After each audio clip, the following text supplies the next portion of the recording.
WhatsApp bro. अभ्यास करतोय.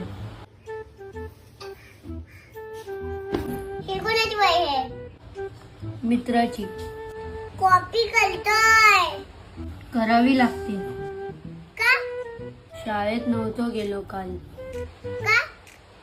पाऊस पडत होता. ज्याची वही आहे तो कुठे जातो? 4 घर सोडून. मग तुमच्या 4 घरावर पाऊस पडला काय? बघ भाऊ, 2 प्रकारची माणसं असतात. एक पोलिसांना घाबरून हेल्मेट घालतात आणि दुसरे स्वतःसाठी. अभ्यास करणाऱ्यामध्ये पण 2 प्रकारचे विद्यार्थी असतात. एक टीचरला घाबरून अभ्यास करतात आणि दुसरे आपल्या स्वतःसाठी.